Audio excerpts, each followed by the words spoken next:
no weapon formed against. Jesus was the baddest man that ever walked on earth.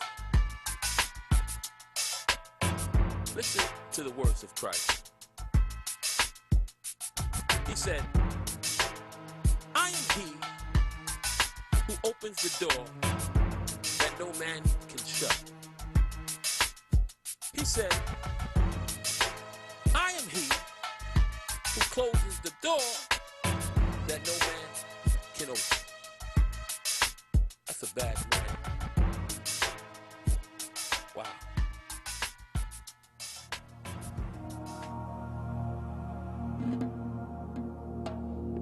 In New York City, there's boroughs. Staten Island, Queens, Brooklyn, Bronx, Manhattan. But when I say Manhattan, I really mean Harlem. Harlem is Mecca. When people think of Harlem, they think of Apollo, 125th Street, Rutgers, but there's another side of Harlem, the underworld, where people do what they gotta do to survive. And this has been going on since Madame Mose brung the numbers to Harlem. Bumpy Johnson, Nicky Barnes, Guy Fisher. Those were some of the best who played the game of survival. But during the mid-'80s, there were 3 young men who took Harlem by storm, living by the code of the streets in pursuit of the American dream. Richard Porter, AZ, and Alpo.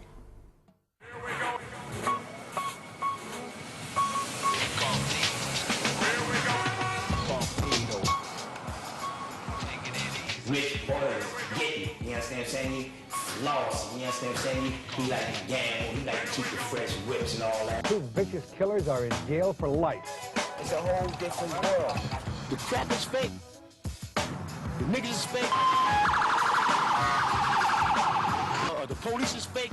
They'll say all this shit is bullshit. These 3 cats, they had that already. Niggas, they had that way back deep in the early 80s, B. Who had that? Come on, Poe, Rich, A, or whatever, whoever was rolling with them, and it was like that, I'm saying. All this new stuff is just happening right now. They had that established already at that early age. So you saying they introduced that to the street? That's right. Nobody knew about that. They was getting bills when they were 16, 17 years old. 6 or 7 cars. AZ was a BB man. When I used to see them, I used to work in the shop. I used to install it for them. They used to come in, hit me over $100 bills a tip. That was my highlight. And again, we were the only place. And after that, you know, they created more businesses. Everybody was getting money back then. Every block in Harlem, you know what I mean? It wasn't like one nigga was getting it, and 2, 3 niggas was getting it. The whole Harlem was getting it. It was like an economy. You know what I mean? Everybody knew who everybody was, and bottom line, that's how niggas was rolling. It was rich and out. They was getting money. They were young guys, they was getting money. And just the things that they had, and the cars that they had, and their style, you know, they was just doing the wild thing. Back in the 80s, there was a gentleman, young fella called Junior, that used to come in here and buy cars. Junior, I haven't seen him in I don't know how long. And he used to come in here and buy cars for cash. Saw a car on the floor, and he liked it, and say, I'll take it, and come back a couple of days later, have the cash, and buy the car. He had a couple of friends that used to hang around outside. I believe their name was, one was Rich and the other one was Alpo. Me and Rich, another highlight, going up to the Porsche dealer with about 70, 80 in the brown bag from the car dealer. Yo, let me get 2 joints, man. We're trying to get up out of here today. I mean, I can recall one day going in the dealer with a magazine and shit, you know, and I wanted the car in the magazine, fuck the cars that was on the floor. I go in there with the magazine, like, yo, I want this one in the magazine. Fuck that shit on the floor. And the year might have been 86, but I wanted the 88 joint, you know what I mean? Because we was playing on some hurt. We gotta hurt each other. We gotta what? Bust out with this, bust out with that. And you know, think futuristic and get some 88 shit on these niggas. And took the money in there, 50,000, yo, I want that joint right there. I got 50, man. I know that shit ain't gonna cost that much. If you could get it for me, whatever it is, you keep the difference. The dealer hearing that shit, he like, what? He make a few phone calls and he get you the joint. Now you the first nigga in the USA with the brand new 735.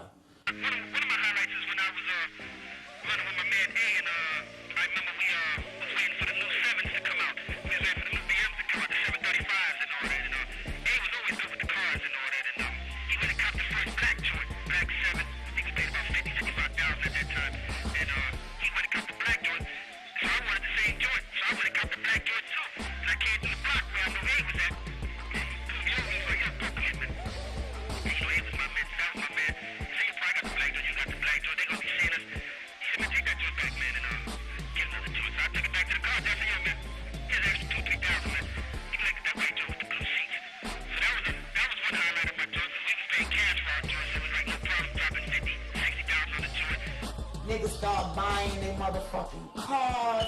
Niggas is blowing the fuck up. Niggas is having more than one girl. Niggas is going to get beepers, cell phones. It's crazy right now. Hey, I'm telling niggas went from selling half a gram to getting 80 keys. You know what I'm saying? 100 keys. These niggas was hitting half a house, man. Made me want to hustle. Made me want to get money.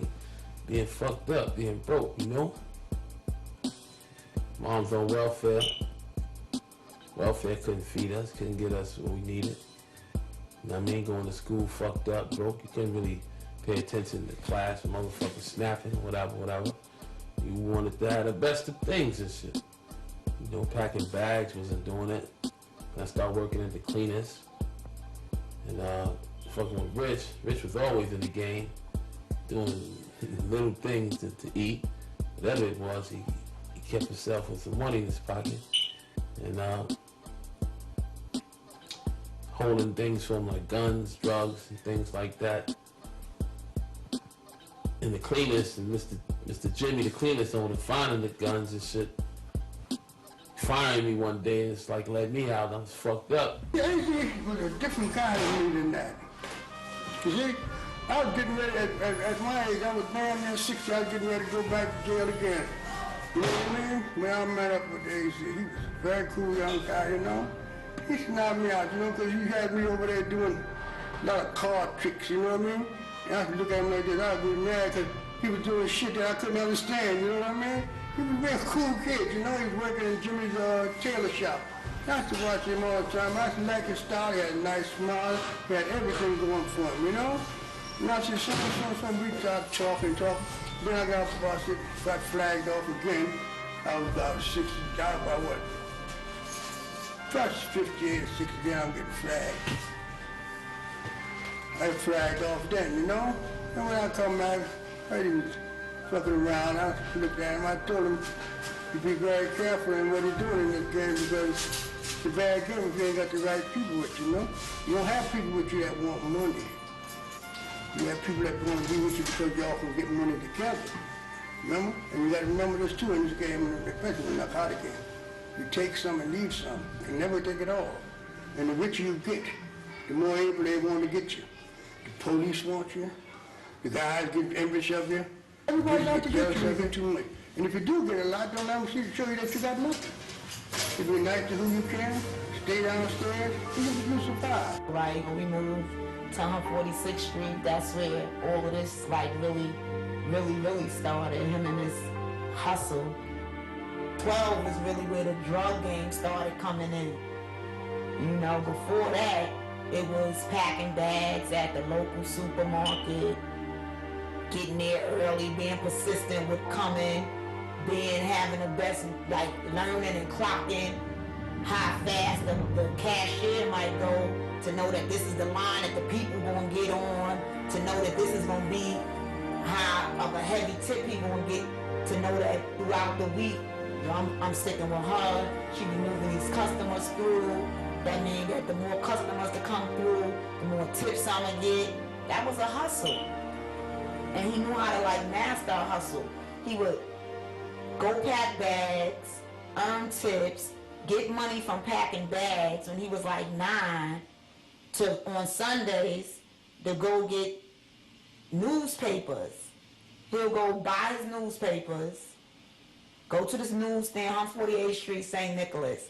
Go to the newsstand, buy all his newspapers. Go to like the privately owned buildings on Convent. It was beyond obvious that Richard Porter was destined for success from the age of 9 years old. At that early age, he understood the elements of capitalizing on the dollar.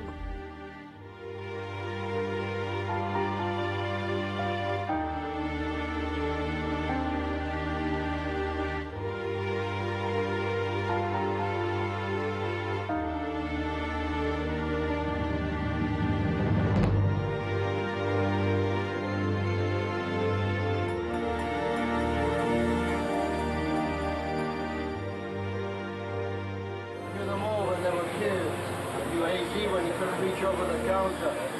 Richie, I mean, the brother Darnell, Stanley, T-Money. You know, it's sad because, you know, the game is over. I want all these young kids to know that there's nothing out in these streets anymore. I said, Poe was the type of cat, he wanted to shine. He had to be seen. Poe was the one, he wanted to be seen, and he always, you know, had to do something. That was Poe, you know what I mean? I liked the Poe style as well, you know what I mean? Because he was like the daredevil cat, you know what I mean? You see Poe coming down 7, you know, Willie, and, you know, everybody know him for that. Like, He went motorcycle, riding, up wheelies, blocks.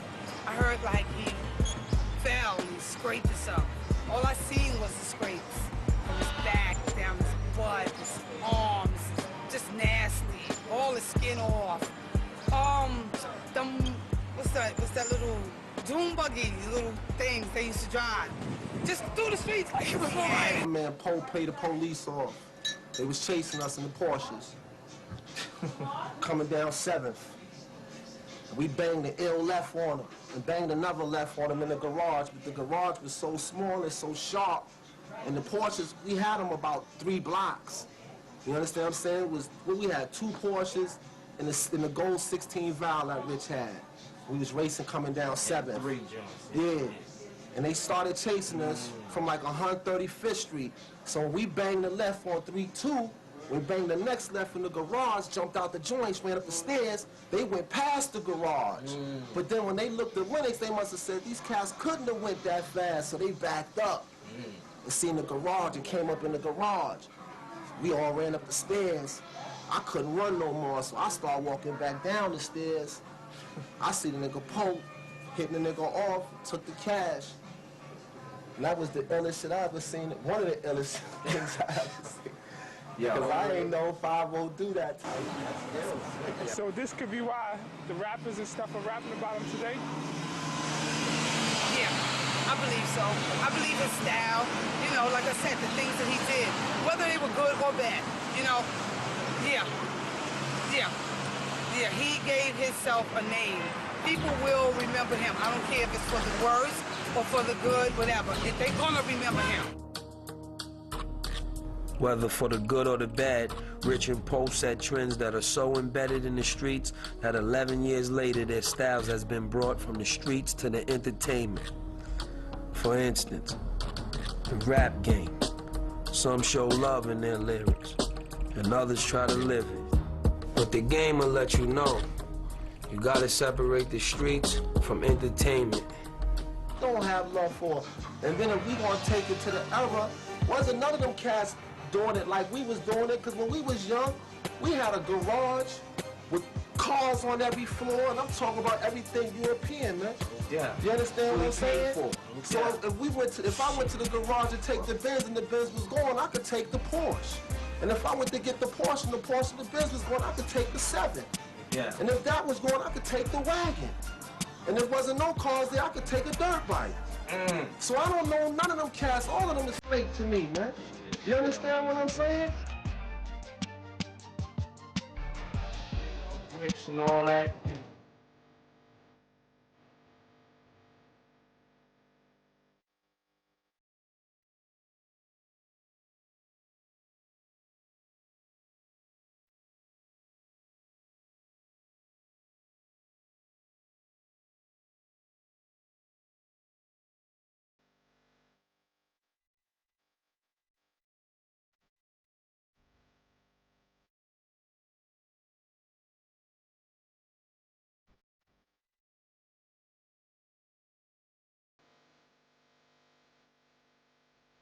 us rappers hold no weight. It's a different world from this world and the rap world, you know? Bottom line, man. It's a whole different world. This is what's real right here, and that's what's they talking about it. Real niggas don't talk about it like that on raps, you know? The game sold, not told anyway. Bottom line. What really killed me the most is how they be like, well, I'm saying not nowadays, but how they used to just down the drug dealers this, drug dealers that. But now you got all the rappers, they acting like they want to be drug dealers, and then you got niggas that's drug dealers that just want to get out the game, and then you got these cats acting like they playing the game. And it's like, and then it's like they make it bad for people like us, cause it's like they make it seem like it's all right to live that life when it's like, but when it comes from us, it's basically we just trying to just let it be known that you can live that life, but this is what can happen if you live that life. So it's up to you, cause the ball is in your hand. Rap niggas is like, they're not really rappers no more. It's like, you know what I mean? They blending in on the street culture now. And they like taking hip-hop from breakdancing and all that, putting it into, you know, crack buildings and bodies now. So it's like the realest rapper right now, I guess, is talking about crack and coke, huh? But my thing is, if you ain't never been on the street and so on and so forth, let's look for the brother that talks about having so much, man. That's the ones that I'll be like, you know, he frontin'. Because if you got it, you ain't got to brag about it. And if you did it, you ain't got to talk about it, man. Word up, it's already etched in stone. The street speaks, man. Everybody know who did what. A lot of cats, you know, they want to take niggas' names, flip it, bounce it and shit, you know. Make records, Sugar Hill, never been in Harlem. Come on, shit is fake, man. It's fake, man. This whole game is motherfucking turning into WWF, man. Shit is like wrestling right now, man. Clowns in the ring, niggas diving off the turnbuckle, man. Trying to get a platinum fucking plaque, man. Shit is whack right now, man. That's why I do what I do, man. I be exposing niggas on my joints, man. And that's why niggas hate on me, man. If a nigga's fake, I expose him. I don't give a fuck, man. Real niggas gonna respect this interview, you know, cause it's real. That's right, it's real. Died cause of this, you know. A lot of niggas imitating Rich, Poe, A. A lot of niggas. A lot of niggas you can't even say. It's so many, it's ridiculous. We ain't trying to say all good, them niggas was the richest, but them niggas had the fame that went along with the game. But people chasing the money don't really see what they doing, man. They're too busy about money, like the labels. They don't care what you rap about. Honestly, they don't. Because if they did, the shit that's out there that was out there before wouldn't have been out there. If they censored that shit from the start, like, I can't let you play this. They just stop it, but they say, yo, will it make money? That's how they talk. Yeah, it make money, so fuck it, say it. You know what I mean? But look what it's doing to the young ones that's looking up to it. It's poisoning them. Y'all could rap about it. Y'all could rap about the fly shit Richard had, his cars. But it's like, let him know where that shit may lead. You know, my little brother was 12 years old, a regular little boy riding a little ET bike. And at 12, Richard chose to sell marijuana. My little brother Donnell at 12 was still riding bikes, going outside. Mommy, can I go out to play? So he was a regular little boy who was robbed of his life because of Richard's drug life.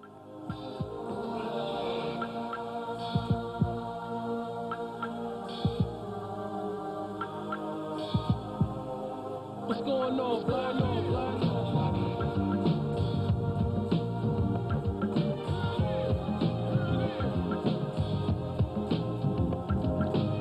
What's happening, brother? What's happening? What's happening, brother?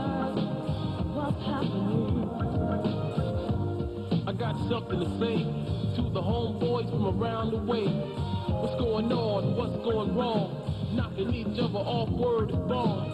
Stop the violence, must live in peace and silence. I come to solve the problem. What you talking about, eh? 132 Harlem. Torture for crack, 12-year-old kid kidnapped. What's going on, black? You know, when people are poor, they got to do something for some money. Scarface was like a big commercial to sell cocaine. See what I'm saying? It's like a hit, boom, and cocaine. Movie industry has capitalized on this. because for every major movie or drug movie, or every movie that glorifies crime, okay, that just sends the message that, you know, this is the lifestyle, this is what you can do. You know, movie plays a major role on the direction they're trying to send a thought and shit. And I happen to get caught up in that shit. Me and a whole bunch of others, I know for a fact, man. And I mean, people still look at Scarface to this day to get motivation to hustle. When you tell kids that they can't become something, and I don't mean it directly, but indirectly, and you're saying to them, look, education is not going to be the same for you. Economic breaks, not going to be the same for you. And you know what? You know what else they turn to?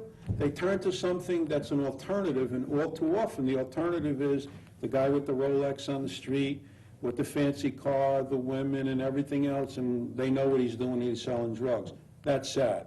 Education is the answer for the drugs. We always grew up around drugs, though, meaning me and my brother. You know what I'm saying? We knew what drugs was early on in the game.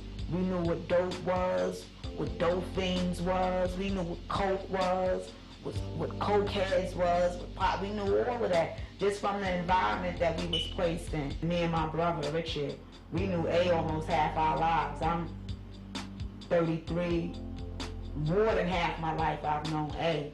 And him and Richard was friends first. You know, he found out I was Rich's sister later on through the thing, but him and Rich they went to school together. Alpo came along like further down when everything was, and everyone was already who they was, everybody was already established. He had a set plan. From packing the bags, that was like his first stage, to selling newspapers, which enables him to get more money, to like getting into like, now we talking like 12 years old, getting into marijuana, selling joints for like $1. You know, then finding out that the white niggas that comes by his joints like some shit called hash, and he had a trick up his sleeve for them, like, well, these niggas coming way in from Jersey. So what I'm gonna do now, this money looking good, but he ain't had access, I guess, to the hash like he had to the marijuana. He figures out a way, I don't know how, I can't even tell you. But I can tell you what he did. He mixed up the sage with the eggs, scrambled it together in a tin foil, put it in the oven, come out hard, block it off, cut it up, and the nigga think they got hash. For marijuana, he wanted like a low key of money. He wanted money to go be able to get him a pair of sneakers or some shit like that. Then once that started wearing out and started disinteresting him because it was easy for him to get that, he moved on to a higher game. When he first started selling coke, I think it was coke, in the little glassine bags and shit. He'll put like, I guess, a nickel worth or $10 worth in a glassine bag. And we had these stamps from school. And just out of just playing and stamping shit, like, you know, back in the days in school, you do your work, you get excellent, very good. It was a stamp much better. He put the stamp on a glassine bag and called his shit much better and put it out there and killed them with the coke. Later on, when he started really killing them with, like, got more expanded with coke and like started being like a distributor, like hitting niggas, hitting this nigga going to this block, whatever. I mean, this was back when I didn't know what a, now I know everybody carry beepers, but back then I didn't even know what a beeper was. For him to tell a worker, yo, I'm gonna get you a beeper, and when you finish, I'll give you my beeper number. You know we do business like this, or cell phones that back then looked retarded. I mean, I could say look retarded now because they're more advanced now, you know what I'm saying? So it's like, the shit back then, you look at that, how far back a nigga saying, beat me in 1981, a nigga saying, call my cell in 1981, that shit is crazy right now, but that was him. He went from each stage, each level. By his 16th birthday, Richard already had his first car. And you know how like today, somebody's first car might be a Toyota or a Honda or something like that, a Ford. Or Richard's first car was a BMW. Before he reached 16, he had a BMW. That's how like advanced he was. Poe and Rich bust out with them drop top BMs. This was crazy. Rich had the black joint, Poe had the blue joint. Summertime, early, nice hot summer day, niggas coming through, funky beats blasting on their joints and all that. That shit was like, cause nobody had no drop top BMs like back then in '87. They was like the first niggas out. So boom, they back to back coming through all shaking Harlem, all over Harlem, shaking shit with the drop top BMs. That shit was like looking like crazy to niggas. Niggas looking at them like they was stars, you know? He joined another like local drug dealer, Ellison, who was an older nigga. And they joined forces together and started having like niggas work for them.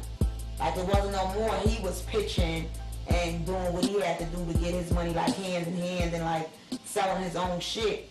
He joined forces with another nigga probably to like, maybe they both had the same idea, the same dream or whatever, to go out and buy something and like get big and all of that, and then to say like, they started having niggas work for them. They was out there selling drugs, like they had like a certain amount of niggas working for them. Then to say like, Ellison went to jail and Richard kept right on going, that ain't stopped no flow for him. He went and found another nigga like that, another young nigga out there getting money just as well. LA, but LA was from down the hill. So now I'm thinking that this shit is getting serious because he moving around now. It ain't just about being on the hill no more. It ain't just about we up on the hill getting money. Now you done merged with somebody and done took it to a different block, a different location, not on the hill, down the hill, and then LA ended up getting killed. Now the shit is serious. AZ started like how Richard was with he was the boy packing bags and working in the cleaners and then trying to figure out a bigger way to get more money because Richard and Ellison and them was on the hill doing things, you know, getting money, having like the silver name chains, then it went to gold medallions and mopeds, and this like they was like setting trends for where other young men in the same neighborhood and in the same age group was like, damn, what could I do to get some more money too? These niggas is doing it. They started killing them. All right, Ellison went to jail. Richard down the hill with LA. They selling they shit. I don't know whether it was dope. I think they was into dope. They started getting into dope then. But they was down the hill doing their thing. And here go AZ up on 146 in St. Nicholas doing his thing with the blowing up off of this new gimmick, was selling like, you'll get like a bundle of 10 and he'll sell them for $20, and Richard was like, oh, that nigga's up there getting money, to where Richard started hitting him. So he knew how much money A was getting by how much money A was bringing him every other so often, like every 2 days, like where he might have hit one nigga with however amount of drugs, and it might take a nigga a week, 2 weeks, or whatever. He was hitting A with the same shit, and A was coming back like 2 days later, like re-ing up, like getting more drugs, like, and Rich like, what the fuck is he doing? Like, the fuck? And he like told him what he was doing, what his gimmick was. Richard and LA took that shit down the hill. That's where all the real money started getting made. How all of, like, that's where all the money really started originating from.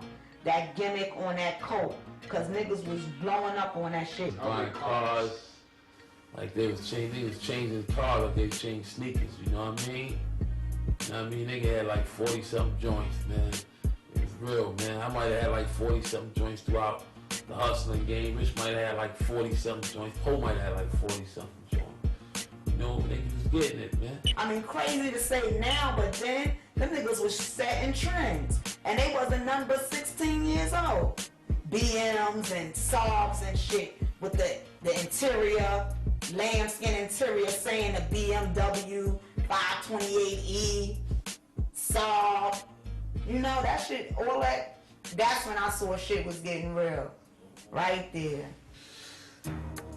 AZ made a lot of paper, man. The most money I could really say I made, I was making like, I was getting joints for a dirt price, man. I don't think nobody on the street can compete with the prices I was getting, but, and I ain't even gonna say the numbers, you know? But I was making at least about, I could make at least about $40,000, $50,000 a week profit, you know what I mean? And that's not even hard. Going hard. If a nigga went hard, it'd been crazy in that, but I was the type that laid back and didn't play like that. I mean, I let everybody eat, you know? I could have played hard, but you know, I spread the love. Highlight moments, basketball. You know, they might be shooting jump shots for a G. You know what I'm saying to you? That was like funny. Hey, he might have 150,000 in the trunk. They gambling. I know the guy shooting cheats on him. But they knew it. He didn't mind. You know what I'm saying? So he might lose 10,000, 20,000, but it was no thing. You know what I'm saying? And he was that type of guy. He just liked to have fun, man. You know, and everybody around him wanted to have fun. He just had no problem showing love, man. But you ready to go have fun now? You ain't really got time to talk. So you might have $1,000 in your pocket. You just take the $1,000, throw it up in the air, keep it moving. You know, showing love. Go down the block, get your joint, jump in it, blow past them niggas, hit them with the horn. Everybody loving you. Whole hood loving you. Everybody eating, man. You making sure that everybody eat, you know? Everybody ate. 8 fed a lot of people up and down 7th, up and down 8th. Trust me, man.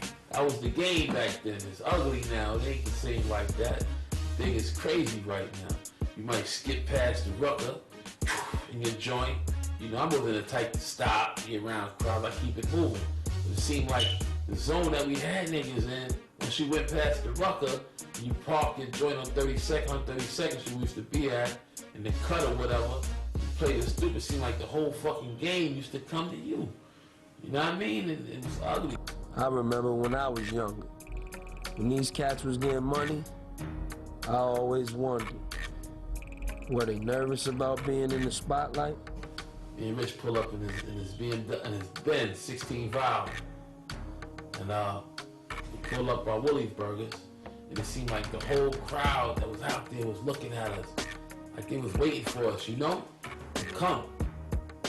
They was just staring at us, like, we looked at each other and said, yo, you felt that? I said, Dick, pull off. He pull off slowly, you know what I mean? We pull off. He's like, yo, dog, man. It's crazy, you felt that? I said, did I see him going in? He said, me too. But the next day, we kept talking about that shit. Like, yo, dog, we gotta chill. This shit is crazy, man.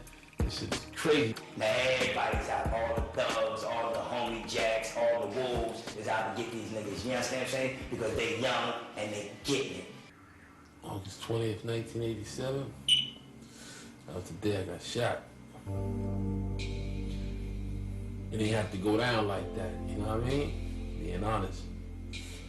You know, stick up, robbery. And shot like 5 people. You know?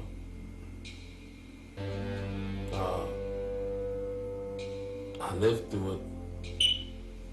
When I got shot in the head twice, you know? Got shot here. Got shot here. Got shot in the neck, the shoulder, hand. Shot all up in the leg. Shot 3 times in the leg. My leg was broken. In like 3 different spots. Lost my sense of smell. I can't smell to this day from the gunshot wounds. But lucky, you know, to God, you know, praise God, that I'm still here able to talk to you right now about it. This is the 10 o'clock news. Welcome back. The streets of the Bronx are a lot safer tonight. That's right, Rosanna, because 2 vicious killers are in jail for life.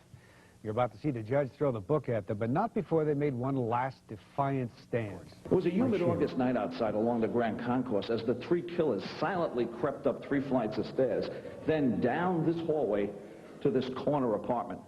Once they pushed their way inside, they rounded up 6 friends. One of them, a 13-year-old girl. They shoved them back into a rear bedroom, made them lie on the floor, and then pumped 25 shots into the backs of their heads and bodies. It was a crazy night, man. And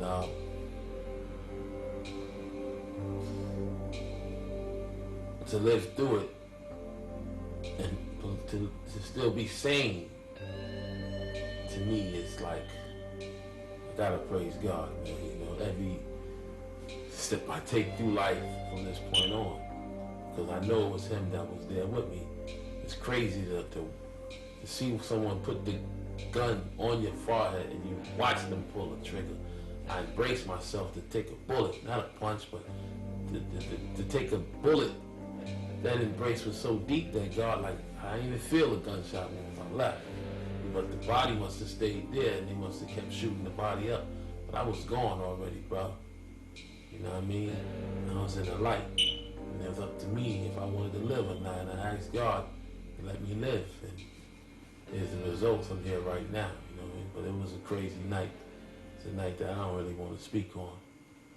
All we worried about is the Yankees going to stay in the Bronx. That's all we worry about. We're not concerned about human beings. And I hope he gets saved and die. You said your piece? I said my piece. Give me my time so I can get out of here. Odds are Henry Bolden and Ronald Timmons will never set foot on a city street again. The brazen killers were sentenced to 112 years to life for the execution-style murders of 3 and the shooting of 3 other Bronx people in 1987.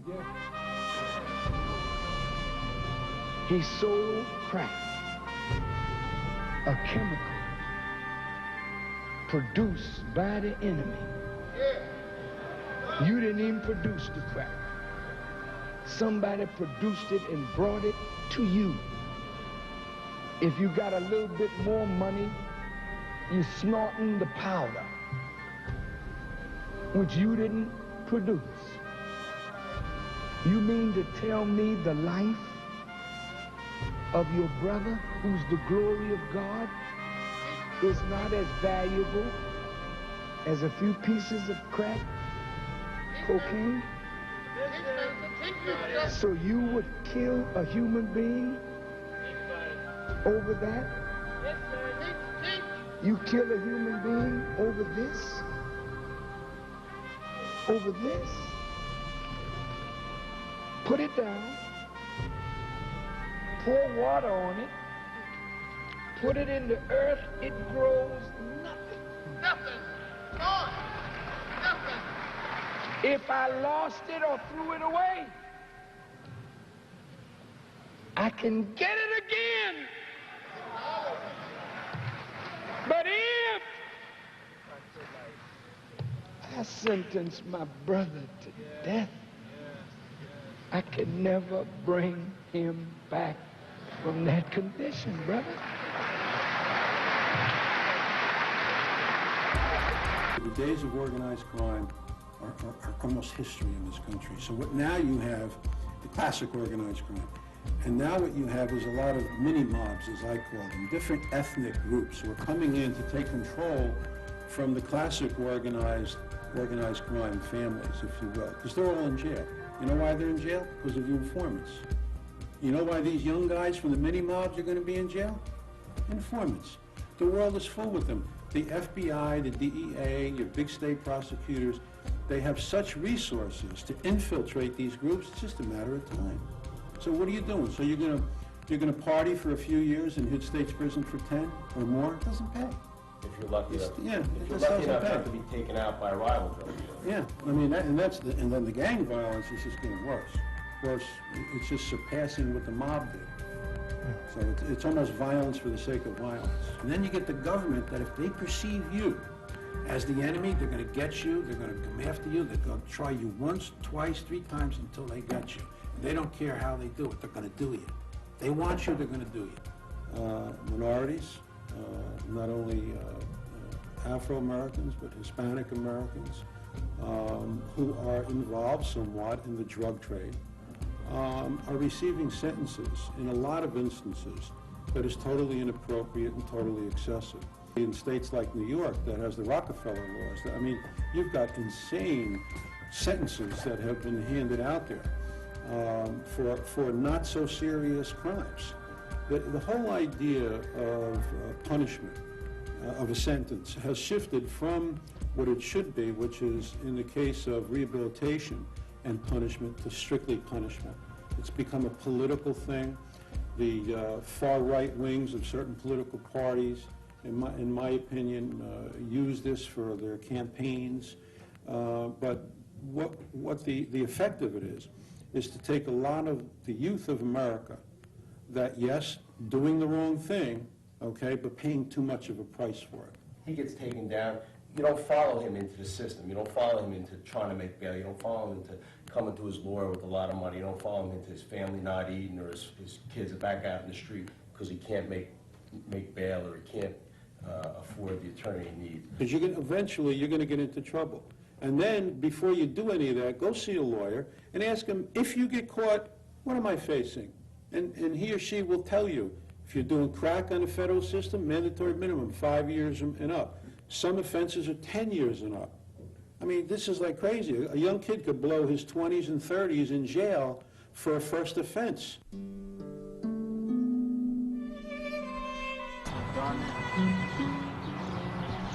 Well, basically, what happened was, on December 5th, 1989, Donnell left my mother's house, which is on 132nd, left home that morning to go to school.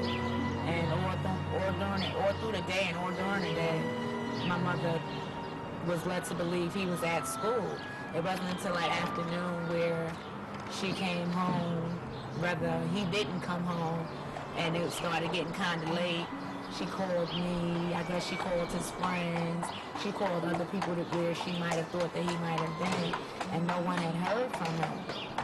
Then, I don't know like exactly what time, at one point or another, somebody called stating that they had Donnell.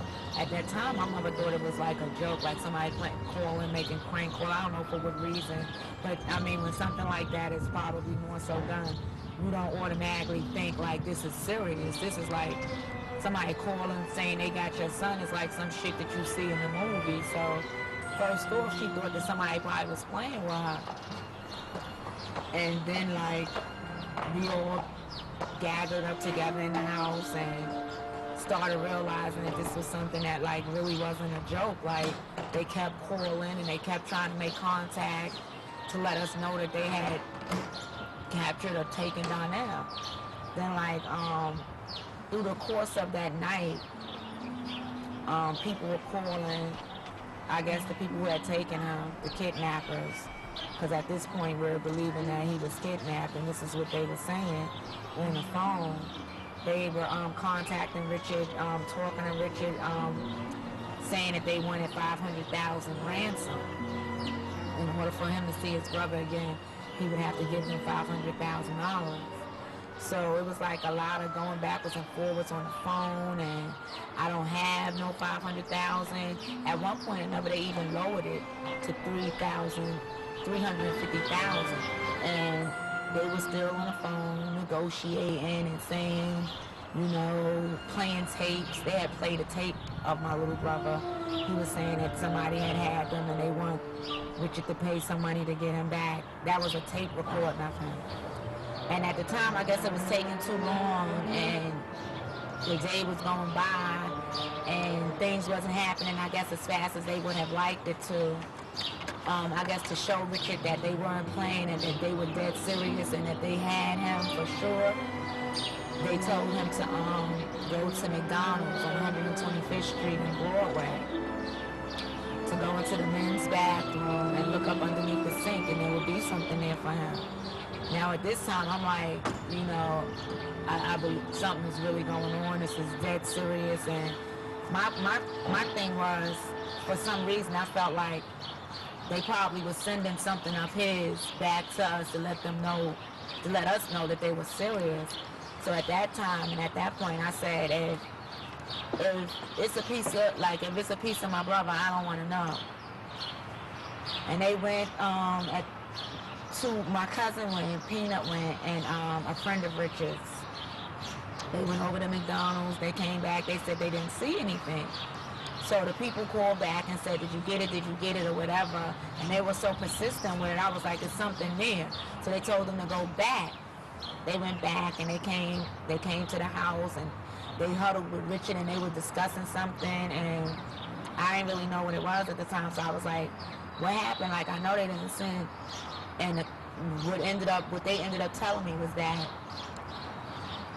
they had sent a copy of a tape and my little brother's finger with 2 of his rings. And on the tape, like, they brought the tape, they wouldn't bring it upstairs, I guess, because I had already stated that if that was so, I didn't want to see it, and I didn't want to know. But they brought the tape upstairs, and they played the tape, and on the tape, my little brother is, he's crying. And he's, like, telling us that they cut his finger off. He's asking for us to help him. He asked for me. He asked for my brother. He was like, Richard, give them the money.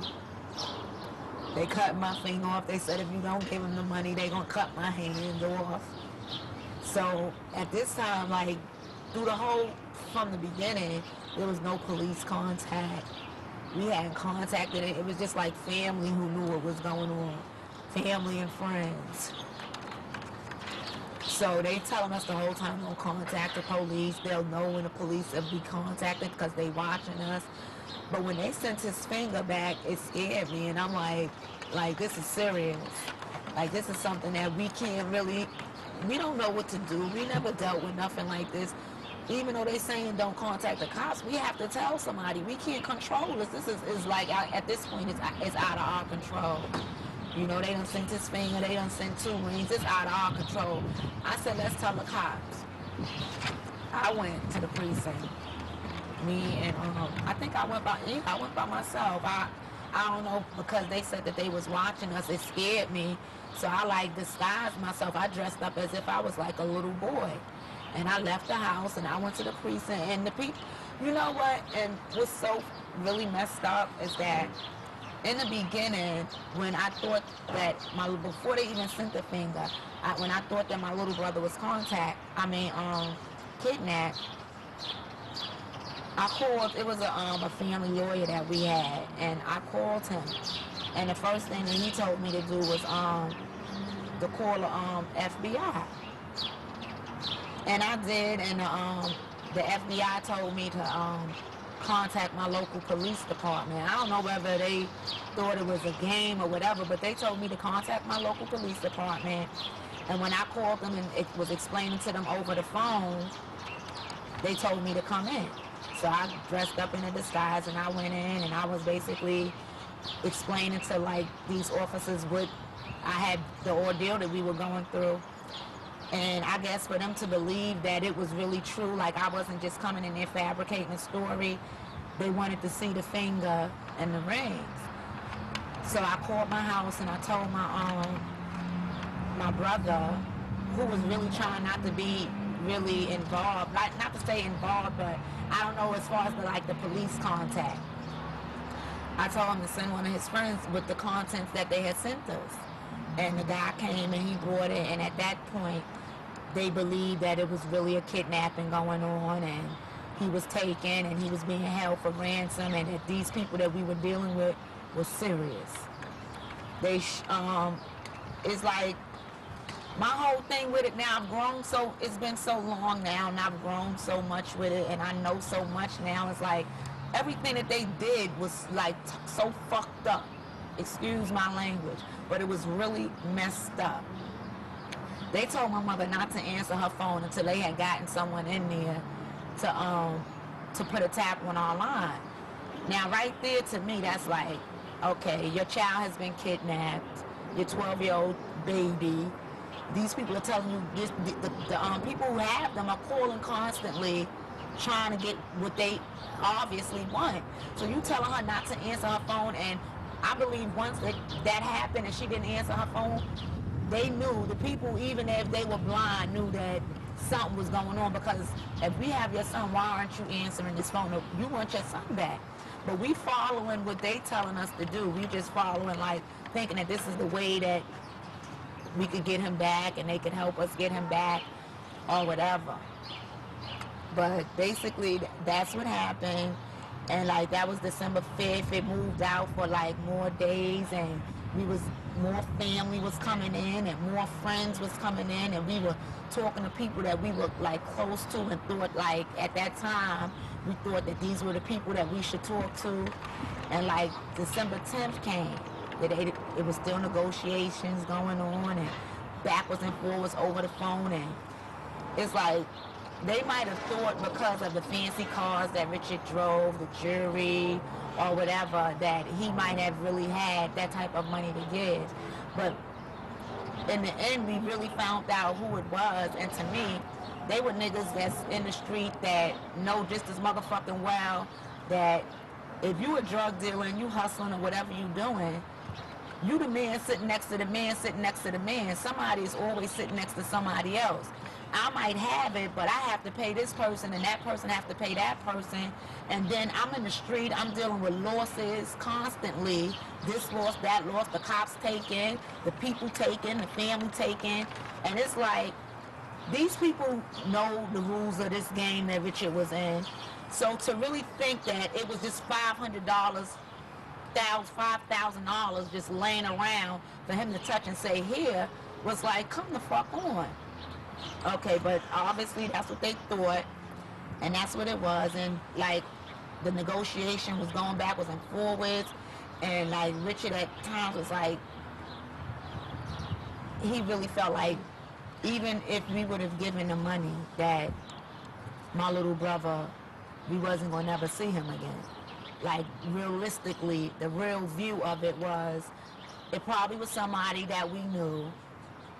And if it was somebody that we knew, Donnell knew them, and they're not going to give him back.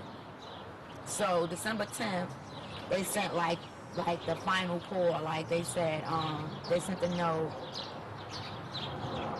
Some lady from my aunt's building brought a note down. They took it up to my aunt's house.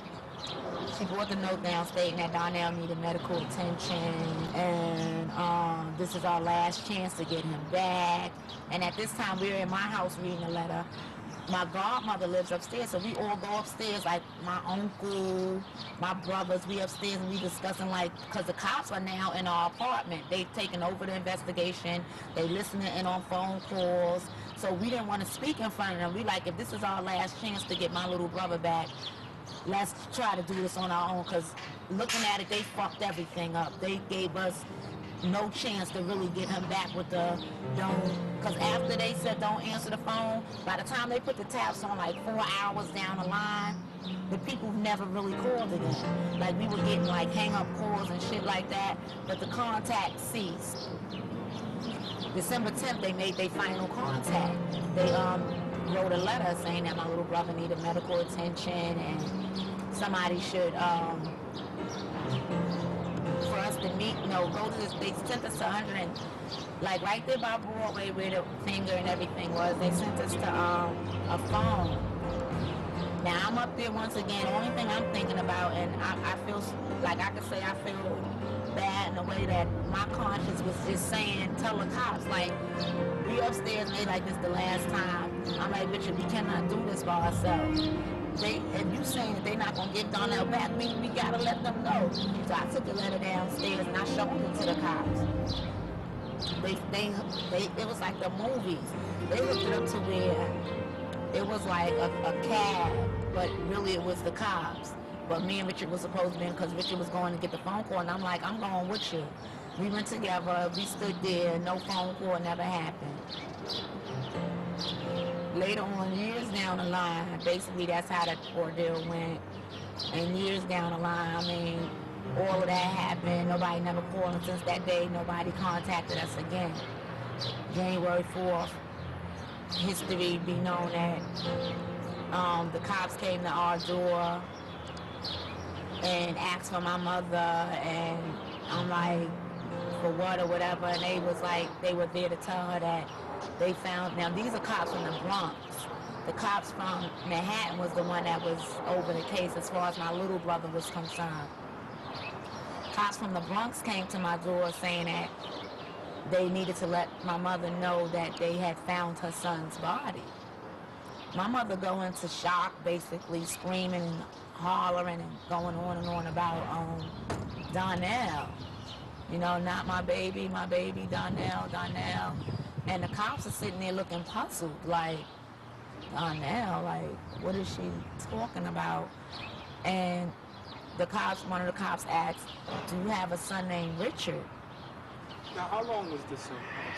How long? This was like not even a month, not even a full month, because December 5th is when the kidnapping took place, December 5th of 1989. January 3rd, like that late night morning, going into the 4th, the cops came to our door saying that they had found the body of her son, and my mother thought that it was Donnell. And one of the cops explained to her, well, asked her, does she have a son named Richard? And she was like, Richard? And she was like, yeah, we believe, they said that they believe it to be the body of her son Richard. And I'm like, totally fucked up, like, no, I just spoke to my brother, and it ain't my brother. And I went like, cause I was so trained at the time, since the cops were inside with us, to go to my aunt's house and beef him or page him, whatever. That's what I did. I like woke my aunt up like, I gotta be Richard. They talking about Richard is dead, and I know my brother's not dead. I just spoke to my brother. So I goes into her house, I beep him, and I'm sitting there and I'm waiting by the phone. And I'm like, my brother's gonna call me back, cause he always call me back. I'm like, they killed my brother. No, not Richard. So come to find out, like the next day, me and my father went down and we identified the body. And it was Richard because he had a license that said his name was Richard Thomas. So I'm like, somebody probably stole his wallet. Somebody probably robbed him, took his wallet, and that person got murdered, and they think that it's Richard. So me and my father went down to the morgue, and it was, in fact, Richard. So now we have to deal with my little brother still hadn't had no contact, hadn't been seen or heard of from nothing. We still, like, Christmas came, he was like, oh, they're gonna give him back for Christmas. Christmas came and left, the New Year's came. It was just me, Richard, and my mother. We was like, oh, they're gonna send him back for the New Year. The New Year came and left. And January 4th, right after the New Year, they said Richard was dead. So now, okay, Richard's dead. We're planning his funeral and all, still hoping and praying that some type of way, through some means, the people who kidnapped Donnell would see now that Richard was dead, they couldn't get no money, that they would just send him home. Only for January 28th, early in the morning, my father calls me, he like, you up? And I'm like, no. He was like, nobody called you? I'm like, no. He was like, no paper, you haven't seen no papers or nothing? And I'm like, no. Like, he was like, all right, he was at work. And I guess he might have seen the paper at work or heard something on the news at work, but he was like, he was on his way over there. Before he could get there, 2 officers came that was a part of the kidnapping investigation.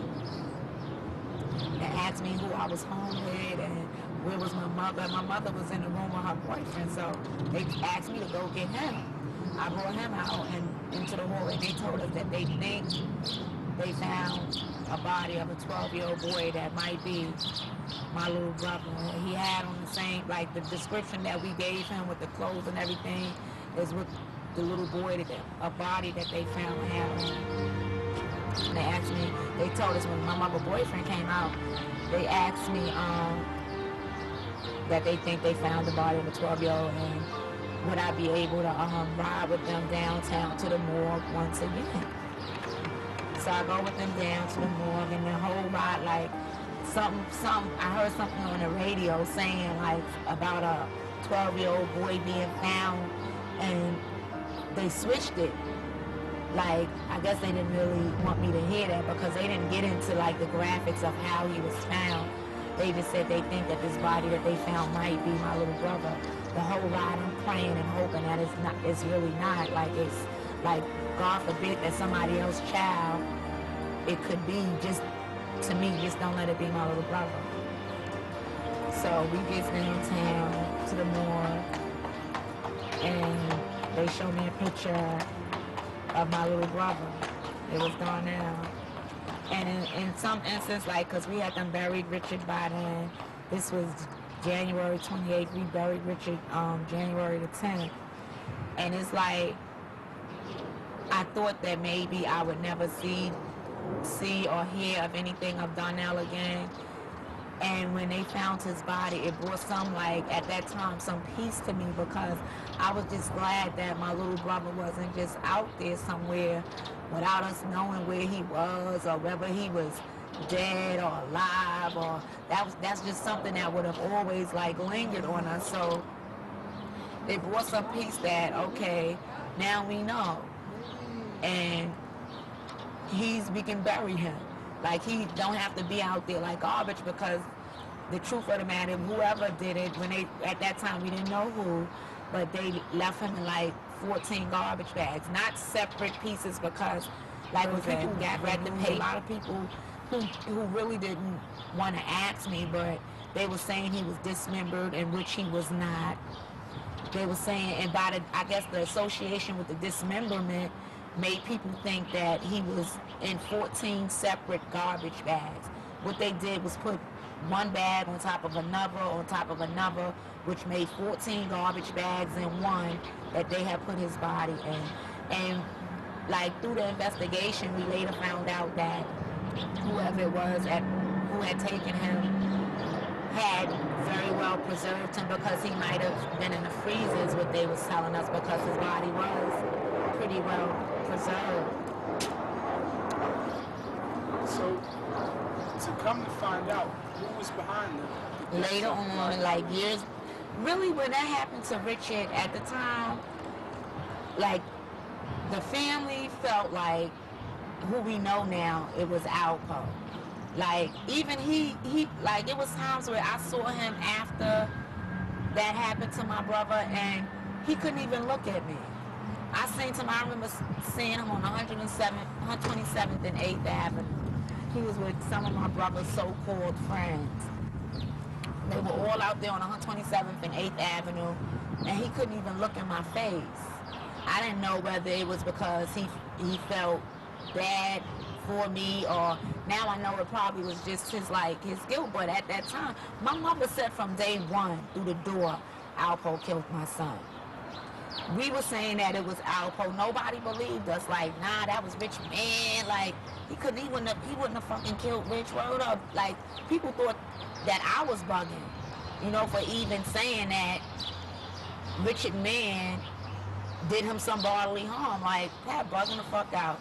Alpo niggas was still fucking with him. I used to be like, y'all better leave that man alone or whatever. I'm telling y'all, whatever. Nobody believed that it was him. Now, in current society today, is a magazine has come out to where he admits to killing Richard. Yeah, I want to ask you one question, Poe. What's up? It's kind of deep. If there's anything you regret through the whole time you was in the game, that if you could go back when you just started out being that Alpo, what would it be that you would change, man? The murders. Definitely killing Rich. If I could change that, if I was able to go back to that, was definitely that one.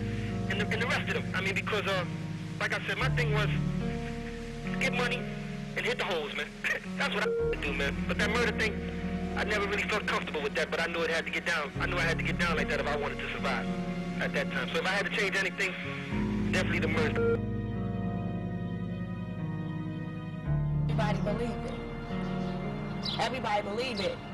Come to find out, my uncle, Johnny, my mother's brother, first blood, same mother, same father, had plannings and was in on the kidnap of my little brother.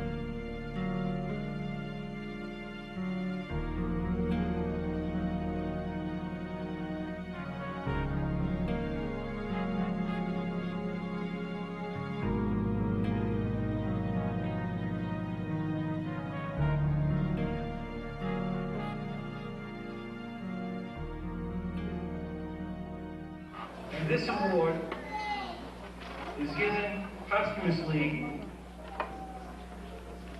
to our student who was tragically taken from us this year, William Donnell Porter, and accepting the award is his sister, Patricia Porter.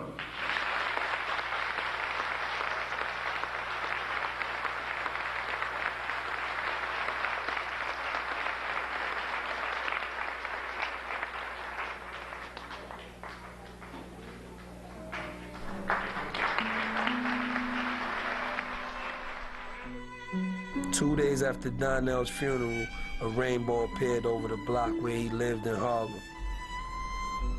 This was definitely a sign that he arrived in heaven.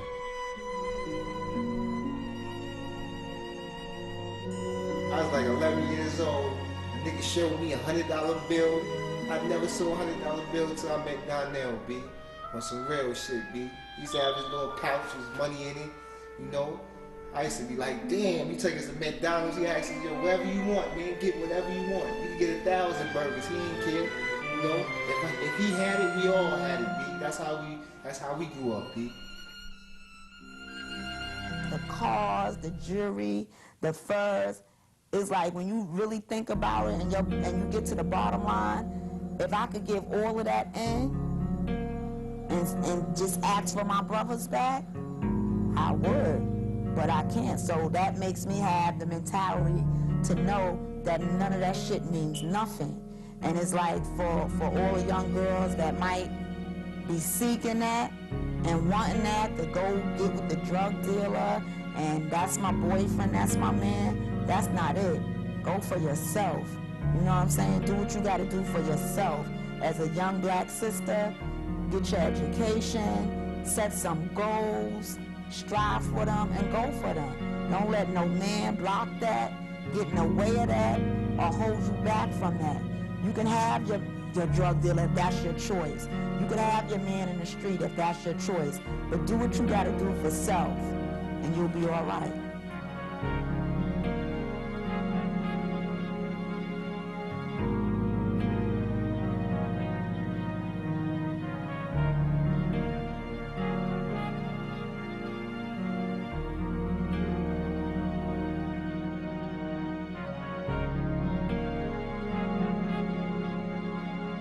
To whom it may concern, the game is over.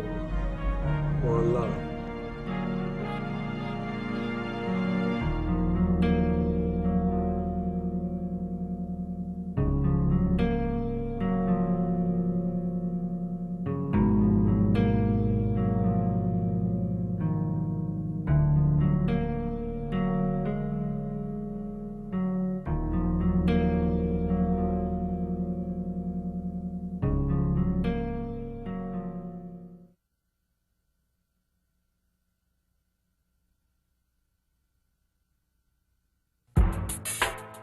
No weapon formed against Jesus was the baddest man that ever walked on earth. Listen to the words of Christ. He said, I am he who opens the door that no man can shut. He said, I am he who closes the door that no man can open. That's a bad man. Wow.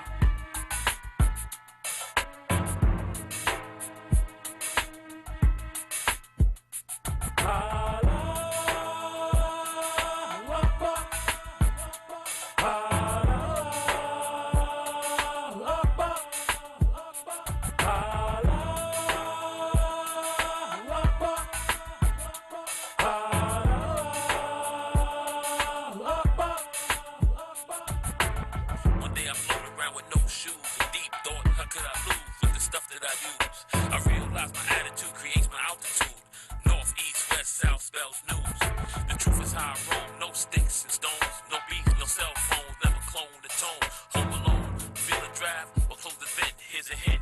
1.16 sun government.